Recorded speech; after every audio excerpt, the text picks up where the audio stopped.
আপনি কি বারবার বলছেন মোবাইলটা রাখো, কিন্তু সন্তান একটুও শুনছে না? এমনটা কি? জানেন কি, গবেষণায় দেখা গেছে শুধু মোবাইল কেড়ে নিলে সমস্যা আরও বাড়তে পারে। আজকে আমি আপনাদেরকে জানাবো এমন 5টি কাজ, যেগুলো করলে বকাঝকা ছাড়াই ধীরে ধীরে সন্তান নিজেই মোবাইলের প্রতি আগ্রহ কমাতে শুরু করবে। শেষের টিপসটি সবচেয়ে শক্তিশালী, এটি অনেক অভিভাবকই জানেন না। বর্তমানে অনেক বাবা মা ভাবেন আমার সন্তান মোবাইলে আসক্ত, কিন্তু শিশু মন বিশেষজ্ঞরা বলেন বেশিরভাগ ক্ষেত্রে শিশু মোবাইলে আসক্ত নয়, বরং সে মোবাইলের মাধ্যমে তার একটি চাহিদা পূরণ করছে। যদি সেই চাহিদাটি বুঝতে পারেন, তাহলে যুদ্ধ না করেই পরিবর্তন আনা সম্ভব। চলুন ভিডিওটি ঝটপট শুরু করি। প্রথম টিপস, শুধু মোবাইল বন্ধ করবেন না, বিকল্প আনন্দ তৈরি করুন। শিশুর মস্তিষ্ক সবসময় আনন্দ খোঁজে। মোবাইল হঠাৎ কেড়ে নিলে সে আনন্দ হারায়, ফলে কান্না, রাগ বা চিৎকার বাড়ে। তার বদলে 10 মিনিটের একটি স্পেশাল টাইম দিন। মেঝেতে বসে ব্লক খেলুন, গল্প করুন, আঁকুন, আঁকাআঁকি করুন, অথবা বালিশ দিয়ে দুর্গ বানান। শিশুর কাছে এই সময়টি ধীরে ধীরে মোবাইলের চেয়ে মূল্যবান হয়ে উঠবে। 2 নম্বর টিপস, মোবাইলকে পুরস্কার বানাবেন না। অনেকেই বলেন পড়া শেষ করো, মোবাইল দেব। এতে শিশুর মনে দুটি ধারণা তৈরি হয়: পড়াশোনা বিরক্তিকর, মোবাইল পৃথিবীর সবচেয়ে মূল্যবান জিনিস। বরং বলুন, পড়া শেষ হলে আমরা একসাথে ফুটবল খেলবো, অথবা একটা গল্প পড়ব, অথবা মজার কোনো খাবার খাবো। এতে শিশুর মস্তিষ্ক অন্য আনন্দের দিকেও অভ্যস্ত হবে। 3 নম্বর টিপস, ঘরের পরিবেশ বদলান। শিশু কথা কম শেখে, অনুকরণ বেশি করে। যদি বাবা মা সারাক্ষণ ফোন হাতে থাকেন, তাহলে শিশুর কাছে সেটাই স্বাভাবিক, সেটাই নর্মাল। প্রতিদিন অন্তত 30 minute no phone family time রাখুন। সবাই ফোন দূরে রেখে শুধু গল্প করুন। শিশুর আচরণে আশ্চর্য পরিবর্তন আসতে পারে, আপনি নিজেই সেটা অবজার্ভ করতে পারবেন। কিন্তু 4 নম্বর টিপস, বিরক্ত হলে মোবাইল নয়, সমস্যা সমাধান শেখান। অনেক শিশু একঘেয়ে লাগলেই মোবাইল চায়। এটি ধীরে ধীরে মস্তিষ্ককে শেখায় বিরক্তি মানেই স্ক্রিন। তার বদলে একটি বোর্ডম বক্স তৈরি করুন। এর মধ্যে রাখুন রং পেন্সিল, ছোট ধাঁধা, স্টিকার, কাগজ, ছোট খেলনা। যখন মোবাইল চাইবে তখন বলুন, চলো দেখি আজ বক্সে কি আছে। 5 নম্বর কৌশল, মোবাইল ব্যবহারের নিয়ম সন্তানকে দিয়েই বানান। শুধু নিয়ম চাপিয়ে দিলে শিশু মানতে চায় না। তাকে জিজ্ঞেস করুন, তোমার মতে প্রতিদিন কতক্ষণ মোবাইল ব্যবহার করা উচিত আমাদের? তার মতামত শুনে একসাথে একটি চার্ট বানান। যে নিয়ম তৈরিতে শিশুর অংশ থাকে, সেই নিয়ম মানার সম্ভাবনাও বেশি থাকে। গবেষণায় যা পাওয়া গেছে জানেন? শিশু বিকাশ বিষয়ক গবেষণাগুলো বারবার দেখিয়েছে বাবা মায়ের ইতিবাচক অংশগ্রহণ স্ক্রিন নির্ভরতা কমাতে সাহায্য করে। নিয়মিত খেলাধুলা, গল্প এবং পারিবারিক সময় শিশুদের আত্মনিয়ন্ত্রণ বাড়ায়। হঠাৎ মোবাইল কেড়ে নেওয়ার বদলে ধীরে ধীরে সীমা নির্ধারণ করলে দীর্ঘমেয়াদে ভালো ফল পাওয়া যায়। সবসময় মনে রাখবেন, শিশুর কাছ থেকে মোবাইল কেড়ে নেওয়াই সমাধান নয়। তার জীবনে যদি মোবাইলের চেয়েও আনন্দ, ভালোবাসা এবং সংযোগ তৈরি করতে পারেন, তাহলে একদিন সে নিজেই স্ক্রিন থেকে মুখ তুলে আপনার দিকে তাকাবে। কারণ শিশুর সবচেয়ে বড় প্রয়োজন একটি ফোন নয়, একজন উপস্থিত বাবা মা। এই সেগমেন্টে আরও একটি ইন্টারেস্টিং টপিক আপনাদেরকে জানাবো। আপনি কি রাগ করে সন্তানের হাত থেকে মোবাইল কেড়ে নেন, অথবা কান্না থামাতে ফোন দিয়ে দেন? অবাক করা বিষয় হলো, এই দুটি কাজই শিশুকে আরও বেশি মোবাইল নির্ভর করে তুলতে পারে। আজকে আপনারা জানবেন এমন 7টি ভুল যা অজান্তেই আপনার সন্তানকে স্ক্রিনের দিকে ঠেলে দিচ্ছে। বেশিরভাগ বাবা মা ভাবেন সমস্যা শিশুর, কিন্তু গবেষণা বলছে অনেক সময় সমস্যা শুরু হয় আমাদের প্রতিক্রিয়া থেকে। চলুন জানি কোন ভুলগুলো এড়াতে হবে।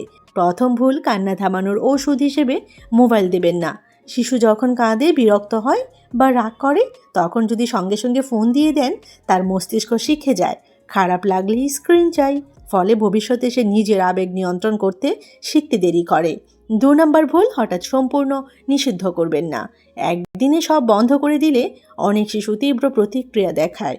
ধীরে ধীরে সময় কমান, যেমন আজ 1 ঘন্টা হলে আগামী সপ্তাহে 50 মিনিট। ছোট ছোট পরিবর্তনই দীর্ঘস্থায়ী হয়। 3 নম্বর ভুল, নিজে ফোনে ডুবে থেকে সন্তানকে বকবেন না। শিশু আপনার কথা নয়, আপনার অভ্যাস নকল করে। আপনি যদি খাওয়ার সময়ও ফোন দেখেন, তাহলে সে কেন দেখবে না? বলুন তো আমাকে। 4 নম্বর ভুল, মোবাইলকে শাস্তি বা পুরস্কার বানাবেন না। ভালো ছেলে হলে ফোন পাবে, দুষ্টুমি করলে ফোন বন্ধ। এতে কি হয়? এতে মোবাইলের গুরুত্ব আরও বেড়ে যায়। 5 নম্বর ভুল, শিশুর ঘরে একা মোবাইল ব্যবহার করতে দেবেন না। খোলা জায়গায় ব্যবহার করলে আপনি শুধু কি দেখছে তা নয়, কতক্ষণ দেখছে সেটাও বুঝতে পারবেন। 6 নম্বরে যে পয়েন্টটি কথা বলবো, বিকল্প জীবন তৈরি না করে শুধু স্ক্রিন কমাবেন না। মোবাইল সরিয়ে যদি কিছুই না দেন তাহলে সে আবার মোবাইলই চাইবে। বই, সাইকেল, বল, লেগো সেট, আঁকাআঁকি, রান্নাঘরে ছোট কাজ এসবই হতে পারে বিকল্প। 7 নম্বর যে বিষয়টি কথা বলবো খুব ইম্পর্টেন্ট, আমার সন্তান আসক্ত। এই কথা বলে লেভেল দেবেন না, বরং বলুন আমরা নতুন অভ্যাস গড়ে তুলছি। শিশুর পরিচয় নয়, তার অভ্যাস বদলাতে সাহায্য করুন। গবেষণায় কি দেখা গেছে জানেন?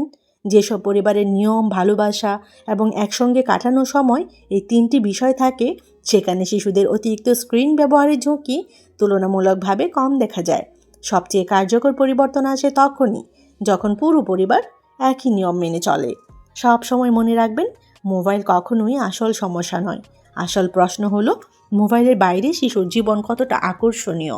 যেদিন বাস্তব জীবনে আনন্দ স্ক্রিনে আনন্দকে হারিয়ে দেবে, সেদিন মোবাইল নিয়ে যুদ্ধ অনেকটাই শেষ হয়ে যাবে। আপনার সন্তান কি সারাদিন কার্টুন দেখে? বিজ্ঞানভিত্তিক 5টি উপায়ে কার্টুনের নেশা কমান। এখন আপনারা সে বিষয়ে জানবেন। আপনি যদি ভাবেন মোবাইলের নেশা ভাঙার সমাধান শুধু মোবাইল লুকিয়ে রাখা, তাহলে একটি বড় ভুল করছেন। গবেষণায় দেখা গেছে কিছু দৈনন্দিন পারিবারিক অভ্যাস শিশুর মস্তিষ্ককে এমনভাবে গড়ে তোলে যে স্ক্রিনের প্রতি আকর্ষণ নিজে থেকেই কমতে শুরু করে। এখন আপনারা জানবেন সেই 7টি অভ্যাসের কথা। শিশুর মস্তিষ্ক সবসময় নতুন অভিজ্ঞতা, সংযোগ এবং আনন্দ খোঁজে। যখন এই আনন্দ শুধু স্ক্রিন থেকে আসে তখন স্ক্রিনই তার প্রথম পছন্দ হয়ে যায়। কিন্তু যদি বাড়ির পরিবেশেই সেই আনন্দ তৈরি করা যায়, কেমন হয় তখন? চলুন জেনে নেওয়া যাক। প্রথম অভ্যাস, প্রতিদিন 20 মিনিট স্পেশাল কানেকশন টাইম। প্রতিদিন একই সময়ে শুধু সন্তানের জন্য 20 মিনিট রাখুন। কোনো ফোন নয়, কোনো টিভি নয়, শুধু খেলা, গল্প বা কথা। এতে শিশুর আবেগগত চাহিদা পূরণ হয়। 2 নম্বর অভ্যাস, প্রতিদিন অন্তত 1 ঘন্টা বাইরে খেলতে দিন। দৌড়ানো, সাইকেল চালানো, বল খেলা, এসব শুধু শরীর নয়, মস্তিষ্করও ব্যায়াম। বাইরে খেলা শিশুদের স্ক্রিনের প্রতি নির্ভরতা কমাতে সাহায্য করতে পারে। 3 নম্বর অভ্যাস, প্রতিদিন একই সাথে বই পড়ুন। গল্পের বই শুধু ভাষাই শেখায় না, এটি কল্পনা শক্তি বাড়ায় এবং মনোযোগ ধরে রাখার ক্ষমতা উন্নত করে। 4 নম্বর অভ্যাস, খাবারের সময় স্ক্রিন সম্পূর্ণ বন্ধ। খাবার টেবিলে ফোন বা টিভি নয়, বরং সবাই একটি প্রশ্নের উত্তর দেবে, আজকে সবচেয়ে মজার ঘটনা কী ছিল? এতে পরিবারের সংযোগও বাড়ে। 5 নম্বর অভ্যাস, সন্তানের সামনে নিজের স্ক্রিন ব্যবহার কমান। 6 নম্বর অভ্যাস, ঘুমের অন্তত 1 ঘন্টা আগে সব স্ক্রিন বন্ধ। ঘুমের আগে গল্প, দোয়া, গান বা আলাপ করুন। এতে শিশুর ঘুমের মান ভালো হয় এবং পরদিন স্ক্রিনের চাহিদাও কম হতে পারে। 7 নম্বর অভ্যাস, সপ্তাহে একটি ফ্যামিলি অ্যাডভেঞ্চার ডে। দামে কোথাও যাওয়ার দরকার নেই। পার্কে হাঁটা, ছাদে পিকনিক, গাছ লাগানো, বাজারে যাওয়া, এসব ছোট অভিজ্ঞতাই শিশুর কাছে বড় স্মৃতি হয়ে যায়। সবসময় মনে রাখবেন, শিশুর শৈশবের সবচেয়ে সুন্দর স্মৃতি কখনো একটি মোবাইল ফোন নয়। তার সবচেয়ে মূল্যবান স্মৃতি হবে বাবা মামার সঙ্গে সময় কাটাতেন। আপনার সময়ই সন্তানের জীবনের সবচেয়ে বড় উপহার।